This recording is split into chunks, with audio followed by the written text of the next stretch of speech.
কামৰূপৰ ৰৌমাৰীত বিধ্বংসী অগ্নিকাণ্ড। অগ্নিকাণ্ডৰ ফলত গেলামাল চেলুনকে ধৰি 5খন দোকান সম্পূৰ্ণৰূপে জুইত যায়। অগ্নিকাণ্ডৰ সঠিক কাৰণ জনা নাযায় যদিও বিদ্যুতৰ শ্বৰ্ট চাৰ্কিটৰ ফলত এই অগ্নিকাণ্ডৰ সূত্ৰপাত হয় বুলি সন্দেহ কৰা হৈছে। মই চলি আছো, মই কাৰ হালত কেনেকে চলি আছো একমাত্ৰ মই জানো। যি কাছত দিয়া ধন আছিল গোটাই খুলি শেষ, বেংক একাউণ্ট শেষ, খাওঁতে শেষ। 5টা পৰিয়াল, বেচাও 200 টকা, খৰচা লাগে 300 টকা। মোৰ ডেইলি খৰচা, ছোৱালী পঢ়া মানুহৰ গাড়ী ভাড়া দিব নোৱাৰো, গাড়ী ভাড়াৰ পইচা নাই। মোৰ কেনেকুৱাকে চলি আছো। 1.5 মাহ 2 মাহ গুৱাহাটী যাব পৰা নাই, ফোনৰ দ্বাৰা মাল আনি আছো।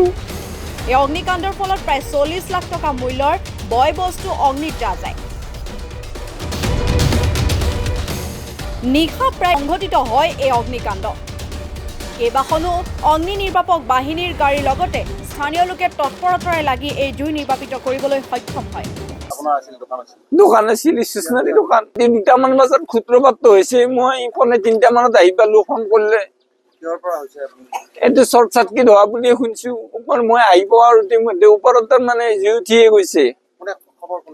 খবৰটো ইয়াৰে লগৰ কোনোবা এজন মানুহে দিছে, ধনজ্যোতি বৈশ্য বুলি কয়। মই লগে লগে আহি গলো। আহি যাওঁতে ওপৰত একদম সূত্ৰপাতে হৈছে। আহি পাইছে, তেওঁ 2 মিনিট 4 মিনিট পিছতে আহিছে। তাৰে আগতে ফোন কৰা হৈছিলে। অগ্নি বিভাগ আহিছে, তেওঁলোকে যিখিনি চেষ্টাৰ কৰিছে, চেষ্টাৰ ফলত যিখিনি অলপমান হেৰি হৈছে, কিন্তু বস্তু আনি জিৰো, একো ৰখা নাই। 5খন আছে। এখন আছিলে আমাৰ আগতে ATM আছিল, দুৰ্গা পূজাত বন্ধ হৈ গ'ল। ATMখন উঠি গ'ল। তাৰপিছত মোৰ ষ্টেচনাৰী ৰিটেইলাৰ আছিলে আৰু এনেকুৱা আছিলো যে লাপু কৰো বা ৰিচাৰ্জ বিল কৰো। কাষত এখন পাণ দোকান আছিল, আৰু তাৰ নেক্সট আছিল গেলামাল দোকান। গেলামাল দোকানৰ সিফালে চেলুন আছিল এখানে। গেলামাল দোকানখনৰ পৰাই সূত্ৰপাত হৈ গ'ল, শ্বৰ্ট চাৰ্কিট হৈ গ'ল। তাৰপিছত আৰু আমি অহাৰ পিছত জুই ইতিমধ্যে ওপৰত উঠিয়ে গৈছে, তলত লগা হৈ গৈছে, কামে শেষ হৈ গৈছে। উপায় নাই, কি কৰিম। আজি ৰৌমাৰী গাঁৱৰ মেইন চকত জুই লাগিছিলে। 4খন দোকানত জুই লাগিছে আৰু প্ৰায় চেলুনখনে এটি প্ৰায় 5খন দোকান পুৰা ভস্মীভূত হৈ গৈছে। এইটো 2:30 মানত লাগিছে।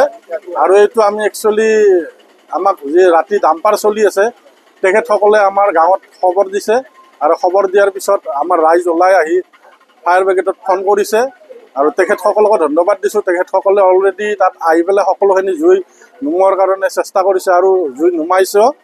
আকৌ থানাৰ পৰা আহিছে, তেখেতসকলে ভেৰিফিকেশ্যন কৰিছে, আৰু ক্ষতিপূৰণটো প্ৰায় 50 লাখৰ ওপৰত হ'ব, তাৰ তলত নহয়। তাৰোপৰি আৰু গোটেই ঘৰটোও পুৰা গৈছে।